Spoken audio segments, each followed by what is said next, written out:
Gandang hapon sa inyo, Moto Arc here, mabilisan lang tayo. I-share ko lang sa inyo yung ipinalit po nating bagong gulong. Dito kay ADV po natin, kung makikita nyo naman, bago na yan, makapal na yan. At pag-usapan na rin natin kung paano natin masusolusyonan yung paglitaw po ng check engine pagkatapos po nating nagpapalit ng ating mga gulong. So regular cases po yan, halos ng mga Honda ADV. For reference, 10,000 kilometers odo na po yung ADV po natin. At yun yung unang beses natin na pinalitan po natin yung rear tire po natin. So, case to case basis naman yan, pero for idea, 10K yung unang palit natin. So, kwento ko lang din yung nangyari sa pagpapalit namin ng gulong ni OBR dahil biglaan lang din yung nangyari. So, nasa kalsada kami nun at laging lumalambot na yung gulong. So tinignan natin at hindi ko makita kung may butas, pero ayun, dinala na namin rekta sa motor shop para papalitan ng gulong kasi lumabas na rin po or sumagad na rin po yung tread wear indicator ng stock tire niya. So yung stock tire po kasi niya is Federal. So yun, umabot na po sa point na parang halos wala na siyang grooves na ganito. Pakita ko na lang yung B-roll dyan sa screen. Halos pudpud na rin po. Siguro dapat mga 9K pa lang pinalitan ko na siya, pero ayun, sinagad-sagad ko siya kung kaya naman naabutan tayo na lagi na siyang lumalambot. So yung pinalit po natin na gulong sa kanya is biniliran lang rin po natin doon sa motor shop. Syempre wala tayong dalang gulong, hindi po tayo ready, hindi po tayo naka-order online. At yung ipinalit po sa kanya is nagustuhan ko naman, hindi naman siya yung putyo-putyong tire lang, no. Piaco Cobra yung brand niya, guys. At yung binayad natin sa pagpapalit sa labor is 2,300 pesos. So yung Federal tire kasi is nasa 2,000. So kung order tayo online, halos same lang din kasi pag pinakabit mo, may labor din siya. At yung Piaco Cobra, hindi siya familiar sa akin, guys, pero nasubukan ko agad yung performance niya sa kalsada kasi after natin napapalitan to, nag-rides po kami pa Minalungaw. So doon sa papunta Minalungaw is medyo rough road, medyo mabuhangin, medyo lupa yung nadaanan natin. At masasabi kong halos same lang naman niya yung performance ng stock natin. So short term review pa lang po yun. Pero yun, nasubukan na natin siya sa iba't ibang kondisyon ng kalsada. Actually kahit nung one time maulan, sinundo ko sa OBR, nasubukan ko na rin siya sa ulan. Hindi naman siya masyadong madulas, no. So sinapa ko agad, hindi ko naman naramdaman na may pagkadulas siya. Halos same performance lang siya ng stock. At ayun, kung makikita nyo, nadaan na po natin siya sa mga lubak-lubak long ride. Hindi naman po siya agad na pudpod. So palagay ko parang hard compound siya, no. Palagay ko hard compound siya kasi medyo matigas yung pinaka-rubber niya.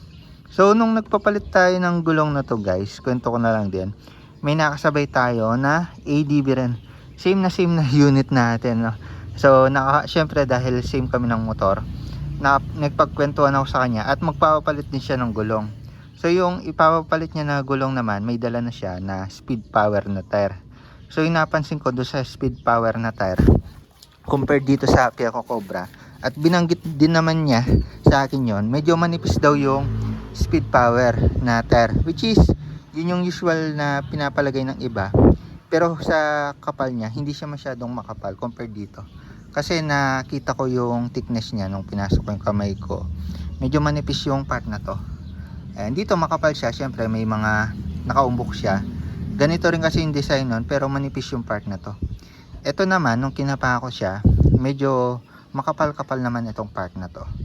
At saka sa price difference, yung Piaco Cobra kasi, nasa 2.3 nga siya. Or sabihin na natin masa 2K yung price niya lang mismo.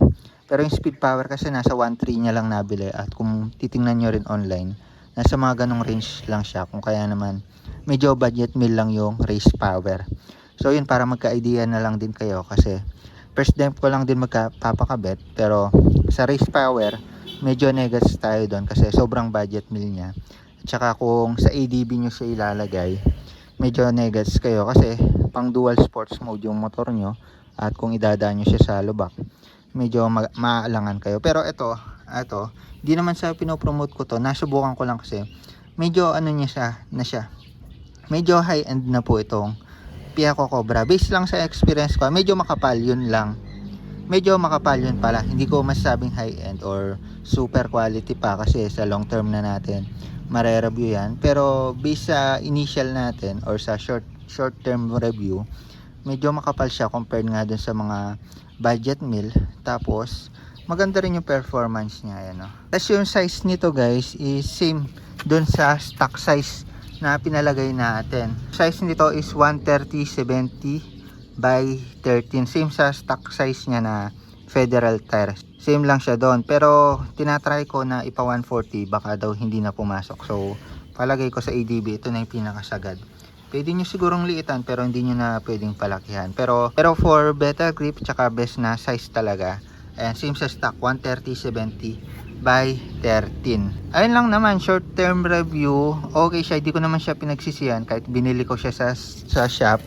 Piya ko cobra yung tatak niya. Kung gusto nyo gayahin itong nabili natin, lalagay ko na lang yung link dyan sa description, or kung may re-recommend kayo guys na mas better dyan, comment nyo na lang din sa baba para may idea rin yung iba kung sakali mang unang beses po nilang magpapalit ng gulong. So ito, hindi ko naman siya pinagsisihan at di ko naman siya pinapalit para lang mapalitan yung luma natin. Kumbaga mema lang. Palagay ko tatagal na rin to at halos same naman niya yung grip ng stock natin, just tong Federal. So itong harap medyo makapal pa sa 10K Odo, no? Ayan, no? May grooves pa dito, medyo malalim pa yan. Okay pa tong harap, yung likod lang talaga yung mabilis mapudpod. Tapos ito na yung nangyari dahil after pinalitan ng gulong, nagkaroon tayo ng check engine. So nakikita ko sa online, marami din yung may case na ganito. After kasi nagpapalit ng gulong is nagkaka-check engine dahil nandito sa tambutso natin yung O2 sensor po natin. So nakadugtong siya sa elbow. Sa mga click 125 po kasi nakadugtong na siya sa taas ng elbow, hindi na siya damay sa tambutso. Pero dito sa mga ADB, sa click 160 or kahit sa PCX, ito yung O2 sensor, nakadugtong siya sa elbow.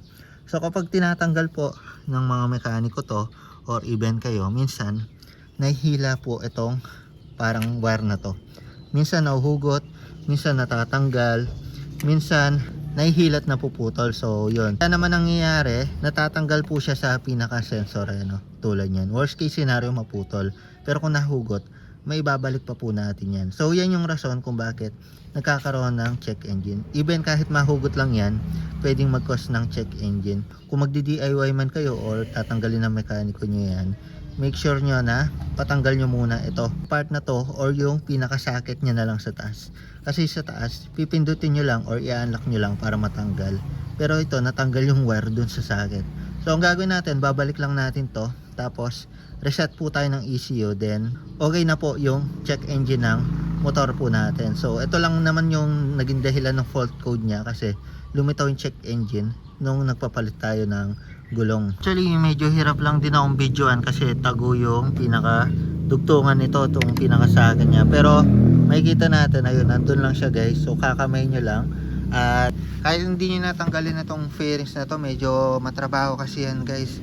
So tatanggalin nyo lang yung socket doon. So yan, bali tinanggal ko muna siya doon sa pinaka main socket niya. Tapos pindutin lang natin to para na matanggal naman yung socket niya to.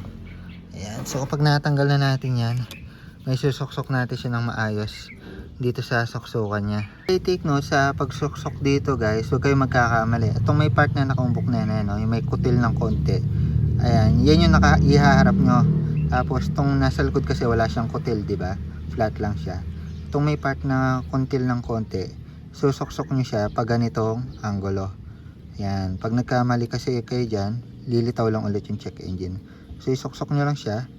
Pag naisuksok nyo siya, ayun, pasok na siya. Hindi na siya agad basta-basta matatanggal.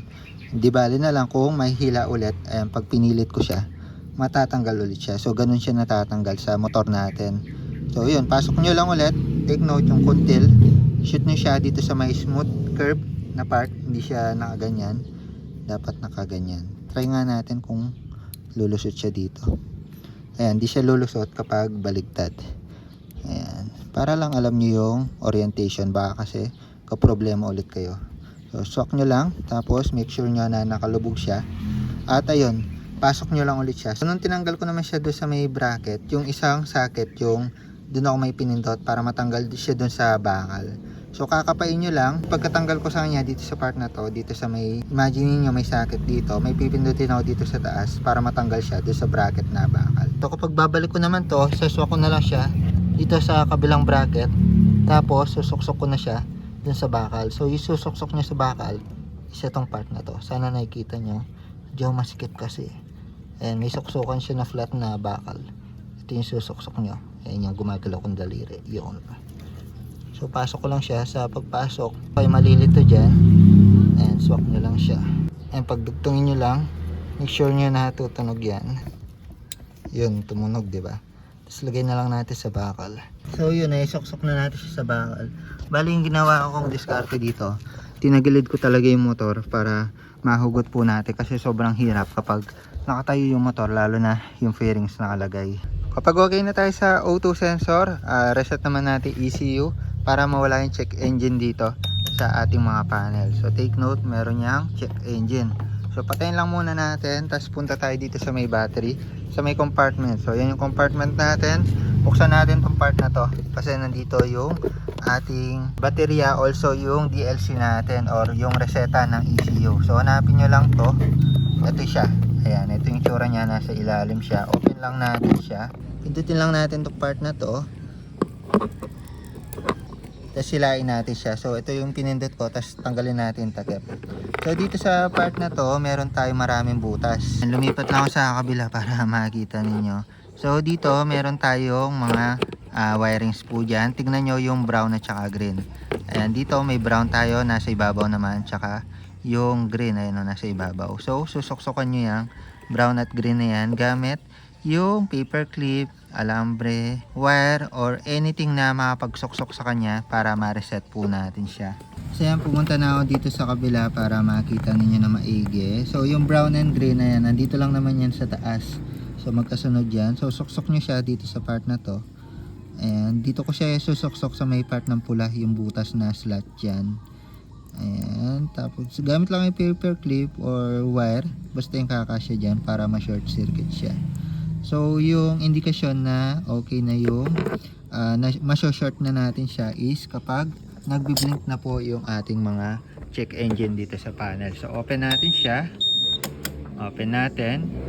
Tignan natin kung nagbi-blink. Ayan, nagbi-blink. Kapag hindi nagbi-blink, hindi pa natin siya ma-short. So ayan, nagbi-blink na. So next step po natin is tatanggalin lang natin itong isang part na to, yun nandito sa right.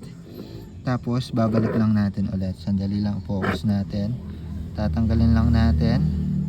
Ayan. Tapos babalik lang natin agad. So ayan, kapag nagawa natin yun, medyo bibilis yung blink niya. Ayan o. Ayan, bumilis yung blink. Yan yung palatandaan nyo. So kapag okay na, off nyo na yung engine. Off na natin yung panel. Nag-reset na yan siya. Tapos tanggalin na natin to. So yan, yan na. Papasok yung pagre-reset natin. So ngayon malalaman natin na reset na siya kapag wala na yung check engine dito. At 100% naman na gumagana yan. So check natin. Kasi kapag nandyan pa rin, ibig sabihin hindi na-delete yung fault code ng O2 sensor natin. Ayan, check natin. Sana mawala. Iyon. Wala na.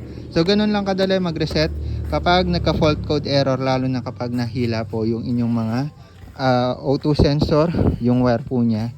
Lalo na kung nagpapalit kayo ng gulong at tinatanggal po yung tambutso. So yun, sana nagkaroon kayo ng idea about dito sa gulong natin. I-update ko pa rin naman kayo kung ano yung magiging performance nito sa mga long ride natin. Pero yun, nagamit na natin siya once na long ride. Yung sa Minalongaw natin, i-upload ko pa lang. At yun, soon i-update ko pa rin kayo sa magiging performance nito or kung ilang odo yung itatagal niya. So yun lang muna para sa video na ito. The more click, the more you know. Bagong gulong nitong ating Honda ADV Pieco Cobra brand at pagtanggal ng fault code ng ating mga ECU or pagtanggal ng ating mga check engine dahil sa pagkahugot ng ating mga O2 sensor. Ay, sana may natutunan kayo. Bye bye.